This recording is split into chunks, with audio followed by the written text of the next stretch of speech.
Doctor Iqbal صاحب کے مسلک اور عقیدہ کے حوالے سے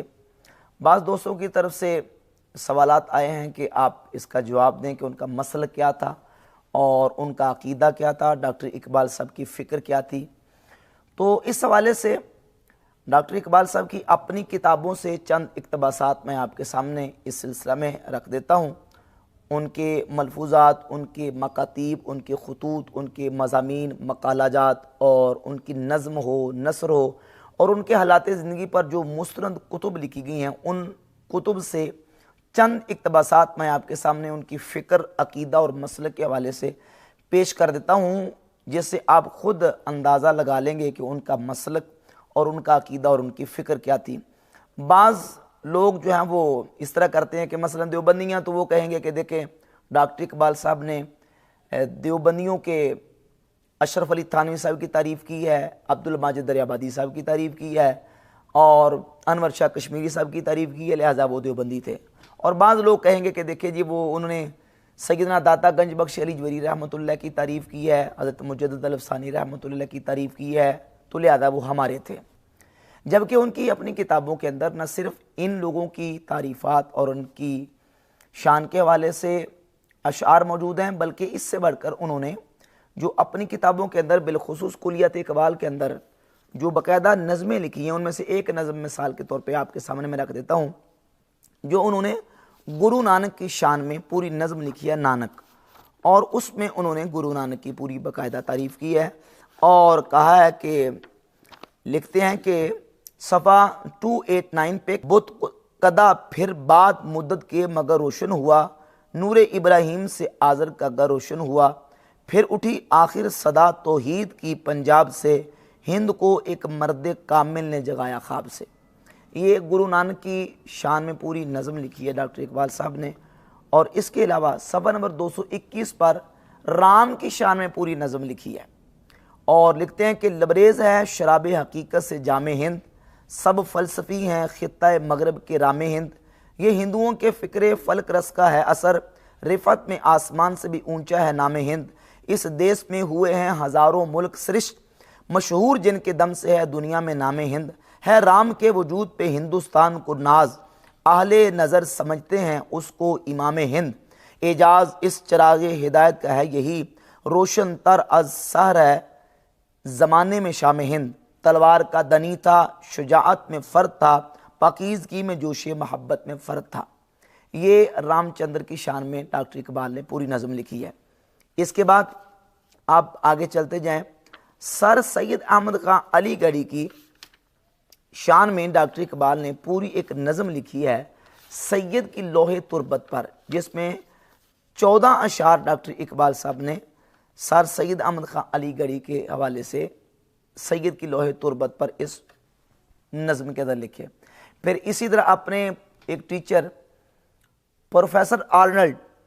ان کی شان میں ڈاکٹر اقبال نے ایک نظم لکھی ہے باقاعدہ، جس کے اندر تقریباً 15 اشعار انہوں نے اپنے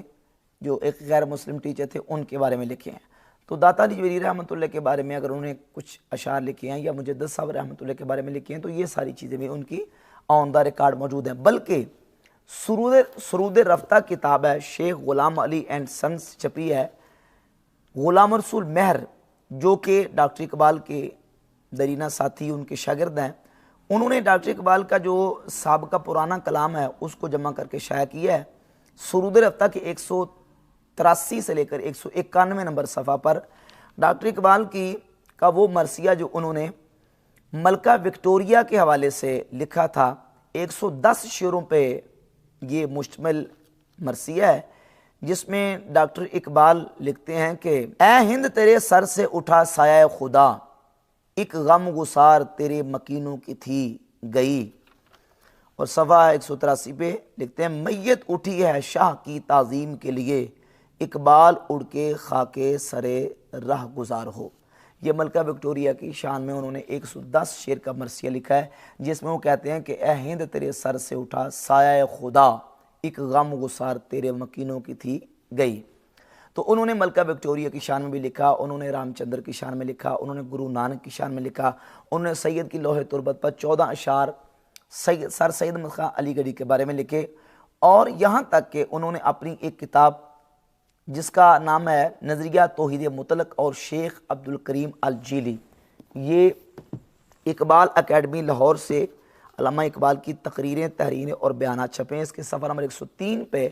مرزا غلام محمد قادیانی کے بارے میں ڈاکٹر اقبال لکھتے ہیں کہ ایک نظریہ جس کو ہمیشہ اعلیٰ پایا کہ اسلامی مفکرین نے پسندیدگی کی نظر سے دیکھا اور زمانہ حال میں قادیان کے مصر غلام احمد نے اس کا دوبارہ پرچار کیا، جو کہ غالباً ہند کے جدید مسلمانوں میں ایک بہت زبردست ماہر دینیات ہے۔ اور پھر ایک دوسری کتاب جو کہ بزم اقبال لاہور سے شائع ہوئی ہے، ملت بیدا پر ایک عمرانی نظر، اس کتاب کے صفحہ نمبر 21 پر انہوں نے قادیانیوں کے حوالے سے یہ لکھا ہے کہ پنجاب میں اسلامی سیرت کا ٹھیٹ نمونہ اس جماعت کی شکل میں ظاہر ہوا جسے فرقہ قادیانی کہتے ہیں۔ تو یہ ساری چیزیں انہوں نے اپنے ریکارڈ کے اندر، ان کے ریکارڈ کے اندر موجود ہیں، انہوں نے لکھی ہیں۔ اور ڈاکٹر اقبال صاحب نے باقاعدہ پھر محمد بن عبد الوہاب نجدی کے حوالے سے اپنی فکر اور اپنے نظریات کو بیان کرتے ہوئے ایک جگہ پہ 1932 کو چودھری احسن کے نام خط لکھا، اور اس خط میں ایک سوال کے جواب میں یہ کہا کہ مجدد اور مسیح کے بارے میں جو احادیث آئی ہیں یہ عجمی تخیلات کا نتیجہ ہیں، اسلام کی صحیح اسپرٹ سے اس کو کوئی سروکار نہیں ہے، یعنی یہ حدیثیں صحیح نہیں ہیں۔ اور پھر لکھتے ہیں 533 نمبر صفحہ ہے، یہ جو اقبال نامہ ہے مجموعہ مکاتیب اقبال، ڈاکٹر اقبال لکھتے ہیں مصر و ایران و ترکی و ہند کے مسلمانوں کی تاریخ جب کوئی لکھے گا تو اسے سب سے پہلے عبد الوہاب نجدی اور بعد میں جمال الدین افغانی کا ذکر کرنا ہوگا۔ موخر و ذکر ہی اصل میں مؤسس ہے زمانہ حال کے مسلمانوں کی نشاط ثانیہ کا۔ اور آگے لکھتے ہیں کہ باقی رہی تحریک احمدیت، سو میرے نزدیک لاہور کی جماعت میں بہت سے ایسے افراد ہیں جن کو میں غیرت مند مسلمان جانتا ہوں، یعنی جو قادیانیوں کا گروہ ہے لاہوری، ان کے بارے میں ڈاکٹر اقبال کہتے ہیں کہ ان میں بہت سارے ایسے لوگ ہیں جن کو میں غیرت مند مسلمان جانتا ہوں۔ اور یہی اقبال نامہ ہے مجموعہ مکاتیب اقبال، اقبال نامہ، اس میں صفحہ نمبر 382 پہ ڈاکٹر اقبال اسماعیل دہلوی صاحب تقویت الایمان، جس نے تقویت الایمان نامی کتاب لکھی ہے، اس کے بارے میں ڈاکٹر اقبال نے لکھا ہے کہ مجدد الفسانی عالمگیر اور مولانا اسماعیل شہید رحمۃ اللہ علیہم نے اسلامی سیرت کے احیاء کی کوشش کی، مگر صوفیہ کی کثرت اور صدیوں کی جمع شدہ قوت نے اس گروہ احرار کو کامیاب نہ ہونے دیا۔ اب اسلامی جماعت کا محض خدا پر بھروسہ ہے۔ اس کے علاوہ دیگر اور کئی مقامات پہ ڈاکٹر اقبال نے بہت سارے لوگوں کی تعریف کی ہے، مثلا شبلی نعمانی کو استاذ الکل کہا، پھر سلمان ندوی کی تعریف کی، ابوالکلام آزاد کی تعریفیں کی ہیں بہت زیادہ، اور اسماعیل دہلوی کی تعریف کی، ابن عبد الوہاب نجدی کی تعریف کی، ابن تیمیہ کو اسلام کے پرجوش دائی اور مبلغ لکھا، اور اس کے علاوہ دیگر اور بہت سے لوگوں کی جو ہے وہ انہوں نے تعریف کی ہے۔ یہ مقالات اقبال ہے اور اس کا میرے پاس صفحہ نمبر 219 ہے۔ یہاں لکھتے ہیں 18 اور 19 ہے، ابن تیمیہ، ابن جوزی، زمخشری اور ہندوستان میں حضرت مجدد الافسانی، حضرت عالمگیر غازی، شاہ ولی اللہ محدث دہلوی اور شاہ اسماعیل دہلوی نے یہی کام کیا ہے، اور ہمارا مقصد صرف اس سلسلہ کو جاری رکھنے کا اور کچھ نہیں۔ اور صفحہ نمبر 221 مقالات اقبال، اس میں لکھتے ہیں کہ مولوی اشرف علی صاحب تھانوی سے پوچھئے وہ اس کی تفسیر کس طرح کرتے ہیں، میں اس بارے میں انہی کا مقلد ہوں۔ اور یہاں یہ کتاب ہے تشکیل جدید الہیات اسلامیہ ڈاکٹر اقبال کی، اس کے اندر جا بجا انہوں نے ابن تیمیہ کی، ابن عبد الوہاب نجدی کی بہت ساری تعریفات کی ہیں، اور یہ میرے پاس اس کا صفحہ نمبر ہے جی 226 پر ابن تیمیہ کو سرگرم اہل قلم اور اسلام کے نہایت پرجوش مبلغ لکھا، اور ابن عبد الوہاب نجدی کو بدعات کے مصلح عظیم لکھا، اور پھر تقلید کے حوالے سے اپنا نظریہ جو انہوں نے بیان کیا، یہ ڈاکٹر اقبال کے بیٹے جاوید اقبال نے زندہ رود ان کے حالات زندگی پر کتاب لکھی ہے۔ اس کے صفحہ نمبر 615 پہ کہ جو انہوں نے وصیت لکھی تھی اس میں لکھا ہے کہ دیگر میرے مذہبی اور دینی عقائد سب کو معلوم ہے، میں عقائد دینی میں سلف کا پیرو ہوں،